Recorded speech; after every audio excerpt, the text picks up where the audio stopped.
Maradyaw nga adlaw sa Ijuhurot. Samahan niyo ako sa aking biyahe pauwing isla sa barangay Talisay, Nonok Island.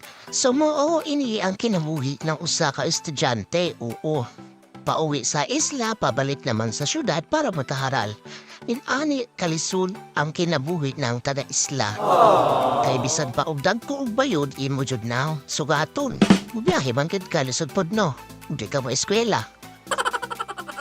So diyari, mawini ang hinatuan at dito ako nag-OGT. So ayan na, malapit na tayo sa Barangay Talisay. Short video lang to guys. So shortcut na ni Ron. And also, we are thankful for the beautiful day nga gihatag sa ato karon kay maradya ang panahon, di ba? Correct ka dyan. Ayan na guys, malapit na tayo. Dito sa daungan, hapit na kita mo dong. And also, you notice, di ba, maraming mga pump boat kasi ito yung ginagamit namin for transportation. Mga maliliit lang siya, guys.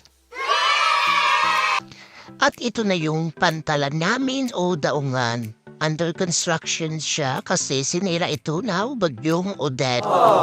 Grabe dyan mong trauma ito, di na makalimtan. At ito yung kinatawag nating tower. Ayan. So, makita na to si Uncle no natatangla kay hapit naman tamudonggo.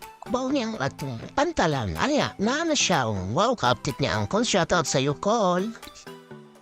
At ayan, nakikita na natin. Ayan, naghintay muna tayo ng ating, signal ni Uncle kung pwede na tayo bumaba. So, yan yung pagkarating ng pamboat, may sasalubong. Ayan.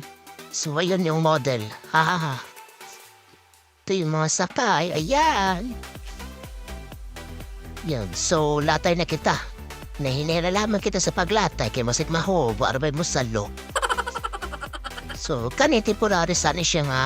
Kani mga wood, mga temporary sa nga dalan. Yan. Diba makita ba sub nato? No? Grabe pagkaguba ni Odette. So, pero makita naman sa nato kuman. Natagtrabaho na sa pag-anam-anam para safe ang mga manlabayay or na mga bisita na maabot.